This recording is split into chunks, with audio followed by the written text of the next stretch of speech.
خذ من اموالہم صدقۃ تطہرہم بہا وتزکیہم وصلی علیہم۔ زکوٰۃ اتنا بڑا عمل ہے کہ اللہ تعالیٰ ہمیں کہتا ہے کہ میرے نبی پہ درود پڑھو، فرشتوں سے کہتا ہے میرے نبی پہ درود پڑھو، اور خود بھی کہتا ہے کہ میں اپنے نبی پر درود بھیجتا ہوں۔ اللہ کی طرف اب درود کی نسبت وہ رحمت ہے، اور فرشتوں کی طرف ہماری طرف درود کی نسبت دعا ہے جو ہم کرتے ہیں، صلی علی محمد وعلی آل محمد۔ تو اللہ تعالیٰ نے ہمیں، آپ کو، پوری دنیا کے اہل ایمان کو، فرشتوں کو حکم دیا کہ میرے نبی پر درود پڑھو، اور خود بھی پڑھتا ہے، ان اللہ وملائکتہ یصلون علی النبی۔ جو لوگ اللہ کے نام پہ خرچ کریں گے تو اللہ تعالیٰ کہہ رہا ہے وصلی علیہم، اے میرے حبیب ساری امت پر نہیں، جو تیری امت میں میرے نام پہ خرچ کریں گے ان پہ تو درود پڑھ۔ اگرچہ یہاں صلی دعا کے معنی میں ہے کہ تو ان کے لیے دعا کر، آپ ان کے لیے دعا فرمائیں۔ تو مال خرچ کرنے والوں کے لیے اللہ اپنے حبیب سے فرما رہے ہیں کہ ان کے لیے آپ دعا کریں، صلی علیہم ان صلاتک سکن لہم۔ آپ کی جو دعا ہوگی اور آپ کی جو صلات ہوگی، جو آپ کا درود ہوگا، دنیا اور آخرت کے سارے مسائل ان کے حل کر کے لے جائے گا، ان کی دنیا بھی سکھی کر دے گا، ان کی آخرت بھی سکھی کر دے گا۔ تو اللہ تعالیٰ نے زکوٰۃ فرض کی، اور بہت تھوڑی فرض کی۔ پہلی امتوں پر تھی 100 میں 10 روپے، اور ہماری ہے 100 پہ 2.5 روپے، اور اتنا فضل فرمایا کہ پورا سال پیسہ پڑا رہے، پھر کہا اس میں سے 2.5 روپے دے دو، 2,500 دے دو، اگر استعمال ہو جائے تو کوئی سال سے 1 دن پہلے اگر وہ مال خرچ ہو گیا ہے تو زکوٰۃ ختم ہو گئی۔ اور 82 دفعہ قرآن میں مال خرچ کرنے کا حکم آیا ہے، 82 دفعہ، اور اللہ تعالیٰ نے ترغیب دی ہے کہ مالدار فقیروں پہ خرچ کریں۔ پھر اللہ تعالیٰ نے فقیروں کو ترغیب دیا کہ تم بھی جتنی وسعت ہو خرچ کیا کرو۔ میرے نبی نے ترغیب دی، سبق درہم 100,000 درہم، 1 روپیہ اللہ کے نام پہ خرچ کرنا 1,00,000 روپیہ خرچ کرنے سے بڑھ گیا۔ تو صحابہ نے عرض کی وہ کیسے بڑھ گیا؟ تو آپ نے کہا ایک آدمی کے پاس 2 روپے، ایک آدمی کے پاس کروڑوں روپے، جس کے پاس 2 روپے تھے اس نے 1 روپیہ اللہ کے نام پہ دے دیا، اور جس کے پاس کروڑوں تھے اس نے 1,00,000 دیا۔ جس نے 2 میں سے 1 دیا اس نے اپنے مال کا آدھا حصہ دیا، جس نے 1,00,000 دیا اس نے اپنے مال کا کوئی 1000واں حصہ دیا۔ جب تولا جائے گا تو 1 روپے کا وزن 1,00,000 سے بڑھ جائے گا۔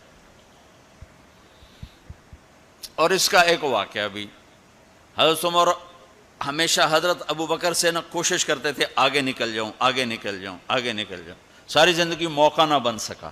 تبوک کا موقع آیا تو اللہ کے نبی نے کہا مال خرچ کرو۔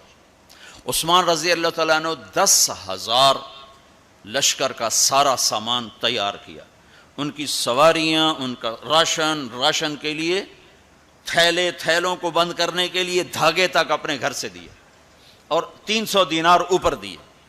تو اللہ کے نبی کی جھولی میں وہ 300 دینار پڑے تھے یوں، اور آپ ان دیناروں کو اٹھا کے یوں فرما رہے تھے ما علی عثمان اللہ یعمل بعدا، عثمان آج کے بعد کچھ بھی نہ کرے تو جنت واجب ہوگی۔ تو عمر کہنے لگے آج میں ابو بکر کو کاٹ سکتا ہوں، آج میں اس سے آگے نکل سکتا ہوں کہ وہ آج کل غریب ہے، میں مالدار ہوں، تو وہ تھوڑا لائے گا میں زیادہ لاؤں گا تو میں بڑھ جاؤں گا۔ لہٰذا انہوں نے اپنے مال کا آدھا حصہ، آدھا گھر میں رکھا اور آدھا لے کر آئے۔ ابو بکر نے جھاڑو پھیر دیا، جو کچھ تھا وہ سارا سمیٹ کے لے آئے۔ جب دونوں پراپرٹی سامنے رکھی گئیں تو حضرت عمر کی بہت زیادہ نظر آ رہی، ابو بکر کی بہت تھوڑی نظر آ رہی۔ لہٰذا حضرت عمر بڑے اطمینان میں کھڑے کہ آج جیت خطاب کے بیٹے کی ہے، میں قربان جاؤں، اللہ رسول تو جانتے ہیں کہ کون کیا کر کے آیا ہے۔ تو میرے نبی نے سوال ہی بدل دیا، جو اس موقع کا سوال ہی نہیں۔ کوئی آدمی مسجد میں چندہ دینے جائے، مدرسے میں چندہ دینے جائے، کہا جی مول صاحب یہ 1,00,000 روپیہ ہے مدرسے کے لیے، مسجد کے لیے۔ آگے مولوی صاحب کہیں پیچھے کتنے پڑے ہوئے ہیں، تو کہے گا اے بھی واپس کرو، میں تو تھوڑی نیت ہے جو کوئی چکر لگتا ہے کہ تسی ٹھیکیدار ہو، مگر علی شاید ابھی پیچھے کتنے پے۔ یہ موقع کا سوال ہے ہی نہیں۔ مولوی صاحب کو چاہیے جی جزاک اللہ، یہ لیجئے رسید، بسم اللہ، پھر بھی موقع آئے تو دیتے رہیں۔ تو میرے نبی نے پوچھنا یہ تھا ابو بکر کتنا لائے ہو، عمر کتنا لائے ہو، اور یہی اس موقع کا سوال ہے۔ لیکن اللہ رسول جانتے ہیں کہ کس کے مال میں وزن زیادہ ہے، تو میرے نبی نے سوال بدل دیا، فرمایا عمر ما خلفت، واہ واہ، عمر پیچھے کیا چھوڑ کے آئے ہو؟ تو حضرت عمر تو وہیں دھڑم ہو گئے گا، با میں گیا، سوال سے ہی وہ پتہ چلے گا، با میری کلی اڑ گئی، گئی وکٹ۔ عمر ما خلفت یا ما ترکت لأہلک، یہ دونوں الفاظ ہیں، پیچھے گھر والوں کے لیے کیا چھوڑا؟ تو پہلے حضرت عمر بڑے جوش میں کھڑے تھے، پھر ایک دم ڈھیلے ہو گئے، کہنے با جی آدھا چھوڑا ہے آدھا لایا ہوں۔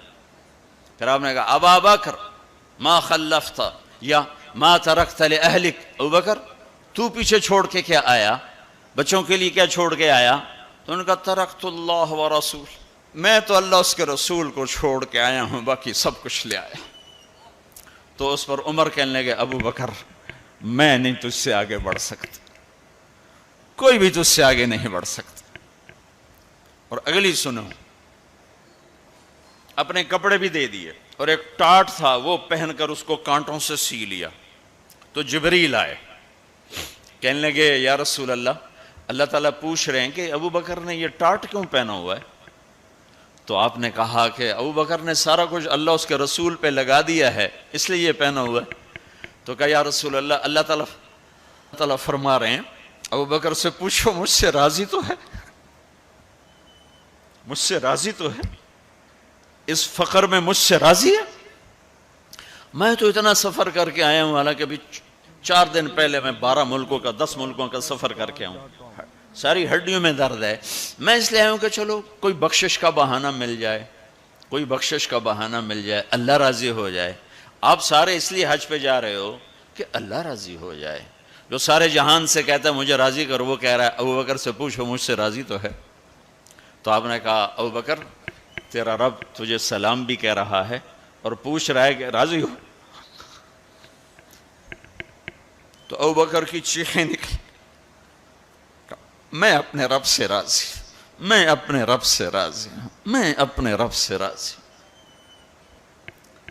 میرے بھائیو بہنوں، زندگی ایسے گزار کے مرو کہ اللہ کو ملو تو اللہ خوش ہو کے مل رہا، ایسے نہ مرو کہ اللہ کی بارگاہ میں پیش کیے جا رہے ہوں مجرم بن کر، قیدی بن کر۔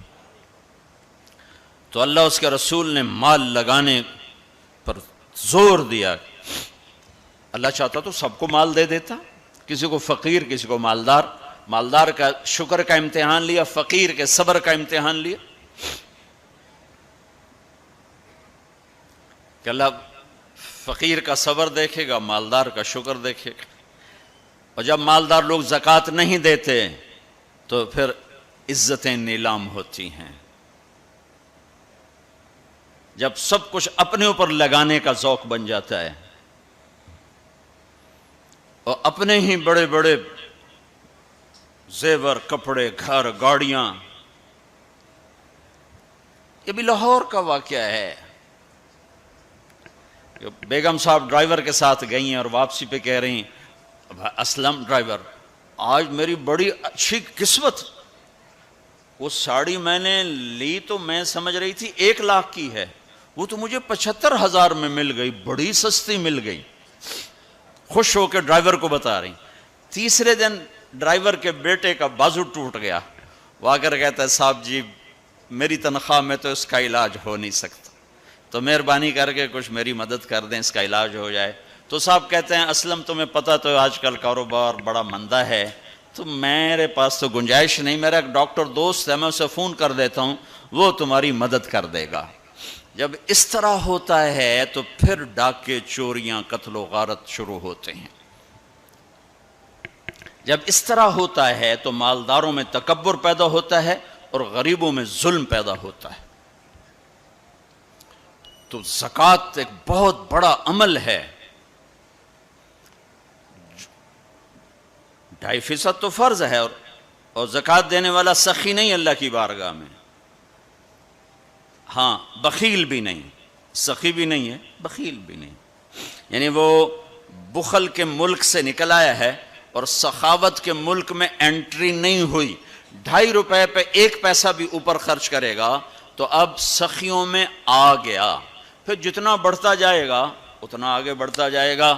اور اللہ نے فرمایا مجھے میری عزت کی قسم جنت الفردوس میں بخیل داخل نہیں ہو سکتا۔ اور اللہ شیطان کہتا ہے کہ مجھے عبادت گزار بخیل سے کبھی ڈر نہیں لگا کہ اس کا بخل اسے ضرور جہنم میں پھینکے گا۔ نافرمان سخی سے ہر وقت ڈرتا رہتا ہوں کہ اس کی سخاوت کب اسے جنت میں پہنچاتی۔